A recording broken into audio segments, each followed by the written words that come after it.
Hello अस्सलाम वालेकुम। Welcome back to my YouTube channel the pharmacist. And आज हमने अपनी लास्ट टाइप ऑफ एवरेज करनी है जो कि है मॉड। प्रीवियस वीडियोस में हम अर्थमेटिक मीन एंड मीडियन को कवर कर चुके हैं, उनकी टाइप्स भी देख चुके हैं, उनके प्रैक्टिस क्वेश्चंस भी कवर कर चुके हैं। सो आज हम स्टार्ट करेंगे मॉड। एक बहुत छोटा सा और सिंपल सा टॉपिक है। तो इसमें जी डेफिनेशन है the most frequent value in the data is called mod, के जिससे ज़्यादा जो रिपीटेड वैल्यू है, मोस्ट फ्रीक्वेंट बहुत दफ़ा जो वैल्यू डाटा में आ चुकी है वो आपकी मॉड कहलाएगी। ठीक है, इसको डिनोट करते हैं एक्स हैट से। अब मॉड की 3 टाइप्स हैं। एक तो हमने पढ़ा था अनग्रुप होता है, एक ग्रुप होता है, लेकिन इसके अंदर फ्रीक्वेंसी डिस्ट्रीब्यूशन की अलग टाइप है। क्यों? क्योंकि हमारे पास इसकी डेफिनेशन आप देखें कि मोस्ट रिपीटेड वैल्यू है और फ्रीक्वेंसी हमें मोस्ट रिपीटेड वैल्यू के बारे में ही बताती है कि हमारे पास एक नंबर कितनी दफ़ा, एक ग्रुप कितनी दफ़ा रिपीट हुआ है, फिर दूसरा ग्रुप कितनी दफ़ा रिपीट हुआ है, या वैल्यू कितनी दफ़ा रिपीट हुई है। रिपीटिशन फ्रीक्वेंसी बताती है। तो इसलिए इसकी अलग टाइप ऑफ क्वेश्चन है जो कि आपको मैं आगे इसका क्वेश्चन दिखा दूंगी। ओके, सो एक अनग्रुप का डाटा ये मैं बताया था कि अनग्रुप और ग्रुप में क्या फ़र्क होता है, मैं आपको बता चुकी हूँ। और ग्रुप डाटा जब आएगा तो आपका मॉड का फॉर्मूला लगेगा ये वाला। इसमें जी एल जिधर भी आ जाए वो होती है लोअर क्लास बाउंड्री, और एल जहाँ भी आ जाए आपको क्लास बाउंड्रीज बनानी पड़ेंगी। अगर आपके पास क्लास बाउंड्रीज वो खुद ही दे देते हैं तो फिर तो बहुत अच्छी बात है, लेकिन अगर वो नहीं देते तो आपको क्लास लिमिट से क्लास बाउंड्रीज बनानी पड़ेंगी। ये मस्ट है। जहाँ एल है जिस फॉर्मूला में वहाँ पे क्लास बाउंड्रीज ज़रूर बनेंगी। ओके, सो एच हमारे पास क्लास इंटरवल है। एफ एम हमारे पास मैक्सिमम फ्रीक्वेंसी या मॉडल क्लास है, जिसे हमने मीडियम फाइंड करते हुए मीडियन ग्रुप डिटेक्ट करते थे। जैसे इधर लिखा हुआ है कि हमने यहाँ पर भी मीडियन ग्रुप को ऐसे फाइंड किया हुआ, देन हमने जो इस ग्रुप के अंदर वैल्यूज़ आ रही हैं वो हमने फॉर्मूला में पुट की थी। इसी तरह मॉड में भी हमें मॉडल क्लास को डिटेक्ट करना पड़ता है, एक क्लास सेलेक्ट करनी पड़ती है, और फिर जो उस क्लास के अंदर वैल्यूज़ आ रही होती वो सारी वैल्यूज़ हमने इस फॉर्मूला लगानी है। और वो हम किस तरह डिटेक्ट करेंगे? वो हम मैक्सिमम फ्रीक्वेंसी, जिस क्लास की मैक्सिमम फ्रीक्वेंसी होगी उस क्लास की सारी वैल्यूज हमने फॉर्मूला में पुट करनी है। ठीक है, तो F1 upper value of FM है कि मैक्सिमम फ्रीक्वेंसी से ऊपर वाली वैल्यू, और F2 है मैक्सिमम फ्रीक्वेंसी से नीचे वाली वैल्यू। क्वेश्चन सॉल्व करेंगे आपको समझ आ जाएगी। तो अब हमारे पास मॉड जो होता है वो कुछ एग्जाम का होता है। एक होता है यूनी मॉडल के, उसमें डाटा में सिर्फ एक सिंगल मॉड हो। फॉर एग्जाम्पल एक डाटा उसमें आपके पास जो 2 वैल्यूज हैं वो सेम टू सेम रिपीट है, मतलब उनका रिपीटिंग नंबर जो वो सेम है, तो वो 2 बाई मॉडल हो जाएगा। कुछ में 3 वैल्यूज भी ऐसी होंगी जिसका रिपीटिंग मॉडल बिल्कुल सेम है, तो वो तो ट्राई मॉडल हो जाएगा। कुछ में मोर देन 3 मॉड्स भी होंगे, 3 वैल्यूज हैं, वो तीनों सेम टू सेम टाइप, मतलब कि वो नंबर ऑफ रिपीटिंग यूनिट्स दे रही हैं। जैसे 2 नंबर है वो 5 टाइम रिपीट हुआ है, तो 6 नंबर है वो भी 5 टाइम रिपीट हुआ है, 7 नंबर है वो भी 5 टाइम रिपीट हुआ है।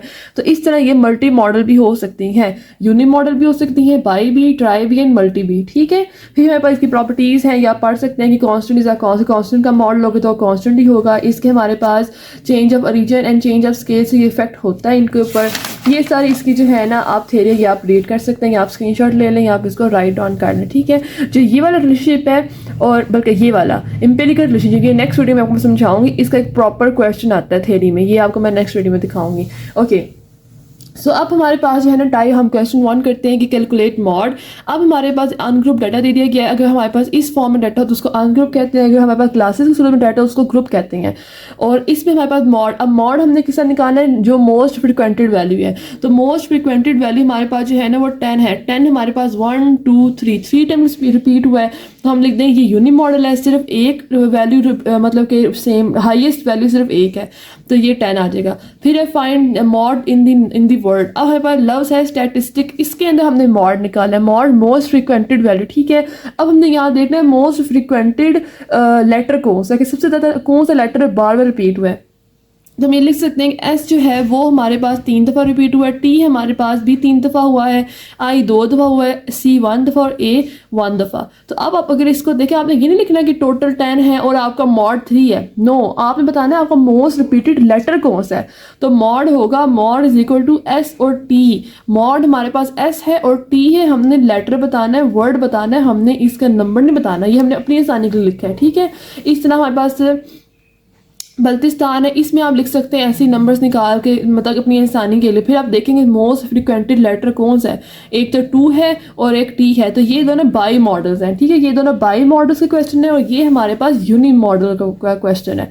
फिर हमारे पास आ जाता है जी नंबर्स, ये फ्रीक्वेंसी डिस्ट्रीब्यूशन क्वेश्चन जो मैंने आपको बताया था कि आपको एक अनग्रुप डाटा दिया जाएगी, ऊपर वाला डाटा आपके पास जो है ना ये डाटा है, ये एक्स है और ये अनग्रुप है, और नीचे वाली आपको फ्रीक्वेंसी दी हुई है। अब आपको फ्रीक्वेंसी दे दी गई, तो ये फ्रीक्वेंसी डिस्ट्रीब्यूशन का क्वेश्चन है और आपको कहा गया मॉड निकल। तो आपने सिंपल वे करना है, आपने देखना कि यहाँ पर कौन सा नंबर 2, 3, 4, 5, 6 इन चारों पाँचों में से कौन सा नंबर सबसे ज़्यादा रिपीट हुआ। वो किससे पता चलेगा? इसकी फ्रीक्वेंसी से। जिसकी फ्रीक्वेंसी ज़्यादा हो ज़्यादा दफ़ा रिपीट हो, किसकी फ्रीक्वेंसी ज़्यादा है वो फ्रीक्वेंसी हमारे पास 4 की ज़्यादा है। 423 टाइम्स रिपीट हुआ एक डाटा के अंदर। तो बस mode is equal to 4 because 4 has the highest frequency, maximum frequency 23 है। Got it. अब हमारे पास लास्ट क्वेश्चन है जो कि हमारे पास ग्रुप डाटा का है। सिंपल सा मॉड का छोटा सा क्वेश्चन है। इसमें हमारे पास ये क्लासेस दी हुई हैं और क्लासेस। अब हमारे पास जो ग्रुप डाटा है, अब ये कैसे पता चला? क्योंकि इसमें हमें क्लासेस की सूरत में दिया गया है। ठीक है, अब हमारे पास सबसे पहले मॉड में एल आता है। एल आता है, इट्स मीन हमें यहाँ पर क्लास बाउंड्रीज बनानी पड़ेगी। अब देखें, आपको क्लास लिमिट दी गई है, क्लास बाउंड्रीज। आप देख सकते हैं कि आपके डायगोनल्स जो हैं वो अनईक्वल है, मतलब वो सेम टू सेम नहीं है। 1.9 इधर 2 है, इधर 2.9, इधर 3 है, 3.9 इधर 4 है। इट्स मीन ये क्लास लिमिट्स। अब हमने क्लास लिमिट से क्लास बाउंड्री में करना पड़ेगा, और क्लास बाउंड्री में करने में मैंने आपको बताया था कि आपने क्या करना है, आपने इन दो कोई से दो डायगोनल ले लें। ठीक है, 1 माइनस 0.9, ठीक है, या फिर 2 माइनस 1.9, कोई भी एक डायगोनल ले लें। मैं यहाँ ले लेती हूँ 1 माइनस 0.9 और उसको मैंने 2 पे डिवाइड करना है। 1 माइनस 0.9 2 पे डिवाइड किया, 0.05 आ गया। ठीक है, 0.05। अब ये वाला 0.05 आपने इस जीरो में माइनस भी करना है, इस जीरो में इसमें प्लस करना है। लोअर लिमिट में माइनस करना है, अपर लिमिट में प्लस करना है। Got it. हम इसको लोअर लिमिट में माइनस करेंगे और अपर लिमिट में इसको प्लस करेंगे। तो इस तरह हम करते जाएंगे तो हमारे पास एक और क्लासेस बन जाएंगी और उन क्लासेस का डायगोनल सेम हो जाएगा। आप देख सकते हैं इन सब का डायगोनल हमने सेम कर लिया। अब डायगोनल सेम कर लिया तो हमारे पास क्लास बाउंड्री बन जाती है। Got it. ये सारा मैं डिटेल में आपको मीडियन में एक लेक्चर में बता चुकी हूँ। नेक्स्ट हमारे पास ये मॉड का फॉर्मूला लिखेंगे, l plus f m minus f one, f m minus f m plus f m minus f two cross h. अब हमारे पास ये क्या है, हमने मॉडल, सबसे पहले हमने मॉडल ग्रुप सेलेक्ट करना है। वो किस तरह करने में बताया था, मॉड के केस में जिस भी ग्रुप की हाईएस्ट फ्रीक्वेंसी होती है वो वाला ग्रुप हमारा मॉडल बन जाता है। अब ये वाला जो क्लास है इसकी हाईएस्ट फ्रीक्वेंसी है 17 और किसी की 17 है नहीं, तो इट्स मीन ये हाईएस्ट है। ये हाईएस्ट है तो हमें इसके सारे नंबर्स को हाई से हाईलाइट कर लेना है। ये है बस मॉडल ग्रुप बन जाएगा। अब हमने क्या करना है, हमने इस मॉडल ग्रुप में जो लोअर क्लास बाउंड्री आती है उसको हमने फॉर्मूला में लिखना है। एल की जगह हम लिख देंगे 1.9 पर, जो कि इधर आ रही है लोअर क्लास बाउंड्री है, तो 1.9 पे प्लस हाईएस्ट फ्रीक्वेंसी 17 है माइनस F1 था जो हाईएस्ट फ्रीक्वेंसी के ऊपर वाली वैल्यू है। हाईएस्ट फ्रीक्वेंसी के ऊपर कौन सा है, 10, तो यहाँ 10 आ जाएगा। और F2 था जो हाईएस्ट फ्रीक्वेंसी से नीचे वाली वैल्यू है, तो नीचे 11 है तो यहाँ पे 11 आ जाएगा। ठीक है, एज इंटरवल है, जाके इंटरवल आप फाइंड कर सकती हैं जी। उसके बाद हमारे पास इंटरवल हमारे पास 1 का आ जाएगा। तो उसके बाद जी हमारे पास है 1.95। ओके, सो आप इंटरवल फाइंड करेंगे, 1.9 माइनस 1 करेंगे, x2 माइनस x1 करना होता है, आंसर 0.9 आ जाएगा। लेकिन आप राउंड ऑफ करके 1 इसको लिख सकते हैं। यहाँ पे 1 आ जाएगा, आपने सारी वैल्यूज पुट की हैं। अब आपने यहाँ पे कैलकुलेटर पे इसको समराइज, इसको हल बड़े ध्यान से करना है। ठीक है, पहले आपने क्या करना है, पहले आपने 17 माइनस 10 करना है। ठीक है, फिर आपने क्या करना है, 17 माइनस 10 नीचे, फिर आपने 17 माइनस 11 करना है, यहाँ पे प्लस अभी सॉल्व नहीं करना है, इस तरह वैल्यू सारी आ जाएगी। फिर आपने क्या करना है, 7 में 7 प्लस 6 करना है। ठीक है, फिर आपके पास जो वैल्यू आएगी उसको दोनों को डिवाइड करना है और फिर उसको मल्टीप्लाई करना है। ठीक है, पहले मल्टीप्लाई नहीं करना, पहले आपने क्या करना है, नीचे सारे वो प्लस वगैरह करके 13 आ जाएगा। फिर आपने 7/13 करना है और यहाँ पे 1 है तो वैसे फ़र्क नहीं पड़ता, लेकिन आप इस तरह कर लेंगे, पहले इनको डिवाइड करके फिर इसको जो आंसर आएगा उससे मल्टीप्लाई कर लेना। फिर जो ओवरऑल वैल्यू आ जाएगी फिर आपने उसमें लास्ट वैल्यू को प्लस करना है और हमारे पास जो है ना इसमें आपके पास मॉड आ जाएगा। ये था आपका मॉड। नेक्स्ट लेक्चर में इंशाल्लाह मैं आपको empirical formula of mean median mode को सिखाऊंगी। उनकी उसकी थ्योरी है बस जब आनी चाहिए। और आई होप सबको समझ आ गया होगा। कोई पास नहीं आई तो आप कमेंट सेक्शन में पूछ सकते हैं।